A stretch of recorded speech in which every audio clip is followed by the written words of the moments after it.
आपका वोट आपकी ताकत, वोट जरूर डालें। इलेक्शन से जुड़ी हर खबर तक ऐप पर डाउनलोड कीजिए तक ऐप।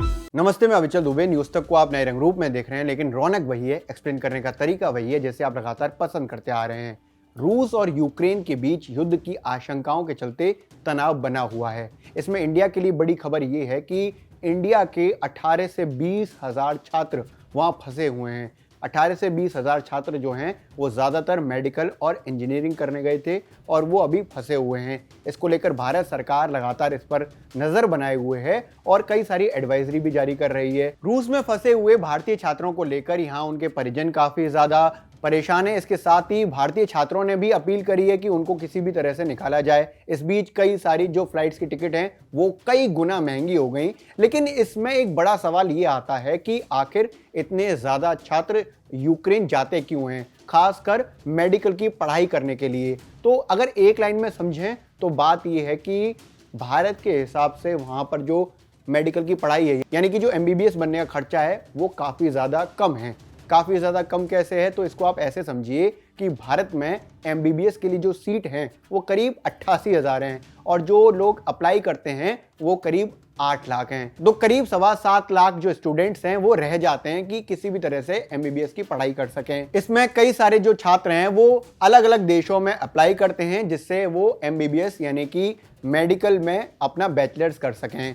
इसमें यूक्रेन सबसे पहले चॉइस इसलिए आता है क्योंकि वहाँ पर खर्चा बहुत कम है। अगर कंपैरिजन करें तो अमेरिका में जो पढ़ाई का खर्चा है, MBBS की पढ़ाई का खर्चा, वो करीब 8 करोड़ रुपए है। ब्रिटेन, कनाडा, न्यूजीलैंड और ऑस्ट्रेलिया में ये 4 करोड़ रुपए है। और अगर यूक्रेन की बात करें तो सिर्फ ये 25 लाख रुपए है। सिर्फ मैं इसलिए कह रहा हूँ क्योंकि ये कंपैरिजन कर रहा हूँ। भारत में ये जो खर्चा है अगर डोनेशन के साथ किया जाए तो ये 50-60 लाख से ऊपर जाता है।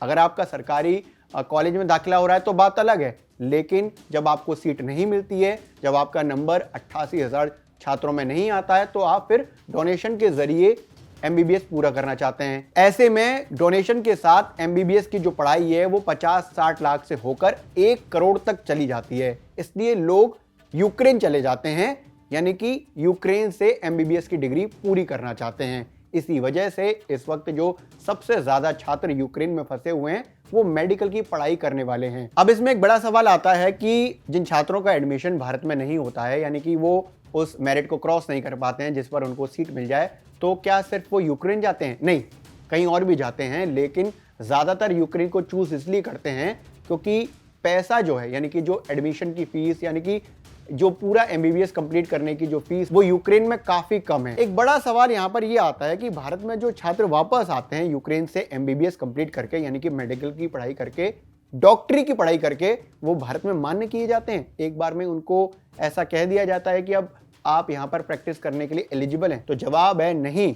यहाँ पर पहले उनको एक टेस्ट देना होता है। टेस्ट का नाम है FMGE, यानी कि फॉरेन मेडिकल ग्रेजुएट एग्जामिनेशन। ये टेस्ट काफी कठिन होता है और इसको क्रॉस भी काफी कम लोग कर पाते हैं। इसके लिए कोचिंग लेते हैं बकायदा, और कोचिंग के बाद भी जो छात्र इसको कंप्लीट कर पाते हैं वही लोग डॉक्टरी की प्रैक्टिस भारत में कर सकते हैं। यानी कि अगर आपका नंबर, मान लीजिए कि भारत में होने वाली मेडिकल की जो पढ़ाई में अलग अलग परीक्षाओं में नहीं आता है, यानी कि आपको सीट नहीं मिलती है और आप यूक्रेन के लिए चले जाते हैं, 25-30 लाख रुपए में अपनी मेडिकल की पढ़ाई पूरी करते हैं और फिर भारत आते हैं, तो भारत में आप डॉक्टर नहीं कहलाएंगे जब तक आप FMGE यानी कि फॉरेन मेडिकल ग्रेजुएट एग्जामिनेशन को क्रॉस नहीं कर लेंगे। इसके बाद आप यहाँ पर मेडिकल प्रैक्टिस कर सकते हैं। जैसा कि मैंने पहले भी बताया कि ये FMGE एग्जाम काफ़ी कठिन होता है और इसके लिए छात्र कोचिंग भी लेते हैं, यानी कि यूक्रेन से वापस आकर भारत में कोचिंग लेते हैं कि कैसे भी इस एग्ज़ाम को क्रॉस कर पाएँ और फिर यहाँ पर डॉक्टरी कर सकें। अगर पिछले 5-7 एग्जामिनेशन को देखें तो पता चलता है कि सिर्फ 25% छात्र जो यूक्रेन से वापस आए वही इसको क्रॉस कर पाए। 75% छात्र फेल हो गए, यानी कि उनकी डॉक्टरी की पढ़ाई यहाँ पर मान्य नहीं की गई। ये एक बड़ा आंकड़ा है। इसको समझिए कि अगर यहाँ से आप यूक्रेन जा रहे हैं, यूक्रेन से डॉक्टरी यानी कि MBBS की पढ़ाई पूरी कर रहे हैं और भारत आ रहे हैं, उसके बाद भी 100 में से सिर्फ 25 लोग FMGE एग्जाम को क्रॉस कर पा रहे हैं, यानी कि यहाँ पर डॉक्टरी प्रैक्टिस कर पा रहे हैं। रूस और यूक्रेन के बीच काफी वक्त से तनाव बना हुआ है, युद्ध की स्थितियां बनी हुई हैं। रूस ने लाखों की संख्या में अपने सैनिक यूक्रेन की सीमा पर तैनात किए हुए थे। यूक्रेन के साथ अमेरिका और नाटो देश है। ये एक बड़ा मसला है जो लगातार पूरी दुनिया में बना हुआ है, पूरी दुनिया के बाजारों को प्रभावित कर रहा है। लेकिन भारत के लिए जो सबसे ज्यादा प्रभावित करने वाली बात है वो भारत के छात्र हैं।